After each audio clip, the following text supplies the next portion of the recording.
has landed. It's one small step for man, giant leap for mankind. There are moments when humanity is lifted above its normal everyday existence, when an individual achievement is celebrated collectively by those who recognize we can all be represented by one moment and even one man. Exactly 50 years ago, that one man was Neil Armstrong. John Brain reports. On the brink of what surely remains man's greatest achievement, the astronauts who are about to make history. 15 seconds, guidance internal, 13, 12, 11, 5, 4, 3, 2, 1, all engines running, launch commit, liftoff, we have liftoff. The tower is clear. And we have a roll program. You have good running on that. Roger, we're seeing The world collectively held its breath, following every twist and turn of the 4-day voyage through space, until finally the Eagle has landed. It's one small step for man, one giant leap for mankind. Neil Armstrong stepped gingerly onto the surface of the moon. Surface is fine and powdery. I can pick it up loosely with my toe. The US president made the most literal of long-distance phone calls to congratulate the pioneering astronauts. Hello, Neil and Buzz. I'm talking to you by telephone from the Oval Room at the White House. And this certainly has to be the most historic telephone call ever made. I just can't tell you how proud we all are of what you... For every American, this has to be the proudest day of our lives. It was one of Nixon's predecessors who'd ordered the mission to the moon 8 years earlier. The overriding aim was to get there before the Soviets did. I believe that this nation should commit itself to achieving the goal, before this decade is out, of landing a man on the moon and returning him safely to the Earth. And the men did return safely, to a hero's welcome. The Apollo missions continued until 1972. Another 10 US astronauts walked on the moon's surface. But none of them were able to share the boast of Neil Armstrong and Buzz Aldrin that we were the first. John Brain, TRT World. Well, let's speak to Noah Edward Petro, a researcher at no less than NASA's Goddard Space Flight Center. Noah, thank you very much indeed. What an honor it is to speak to you. What should we be most excited about today? Pick out a couple of things that really get you going when you think back to what happened 50 years ago. Well, I was born long after Apollo 11 happened. And so for me, it's an accomplishment, not just that we did it, but the crew came back and they brought 48.5 pounds of lunar samples.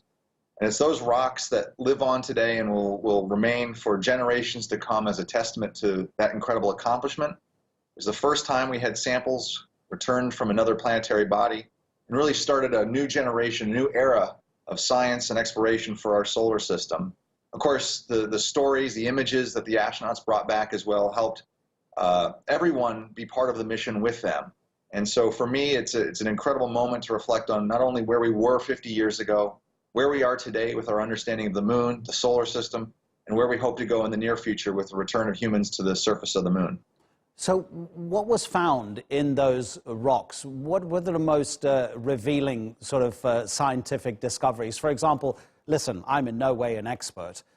Do they show that there was ever water on the moon? Does they show how old the moon is? What are those findings? Yeah, the first and most important finding when we had those samples come back is that the moon is very old. The rocks that the Apollo 11 astronauts brought back are about 3 billion years old. Now, that was a surprise to scientists at the time. We had no idea how old the moon was. And so with those first samples from the moon, we got a glimpse of really how old the moon and indeed other objects in the solar system would be.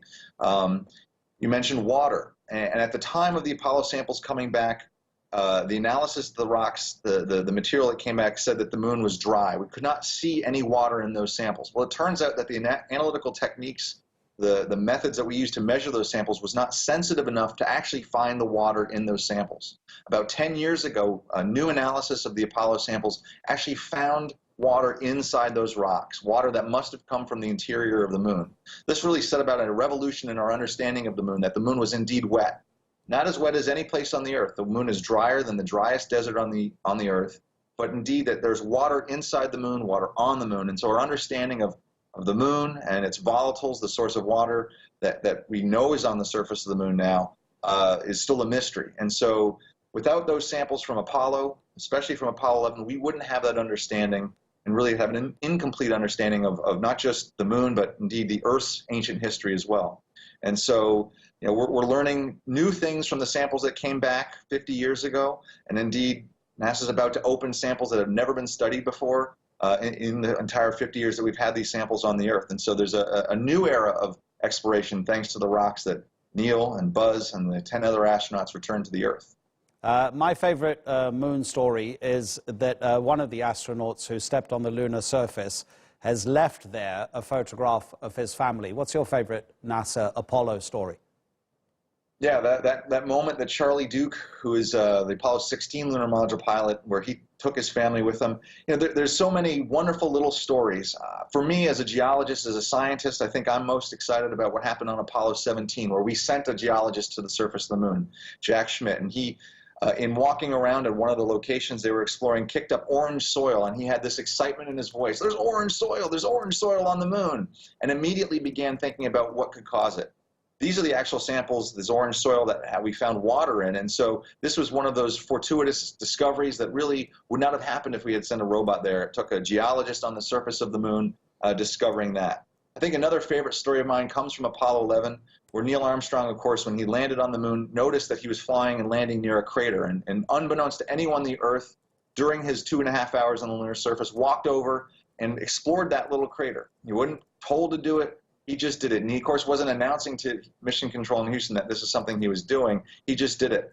Only when they came back and developed the film, the cameras, footage that he had taken there, they saw this location that was fairly far from the lunar module, a few hundred meters away, and they thought, or a few tens of meters away, and they thought, Neil, what did you do? I said, oh, well, this was an interesting area, and I wanted to explore it. Why didn't you tell us? Well, you would have told me not to, and I didn't want you to do that.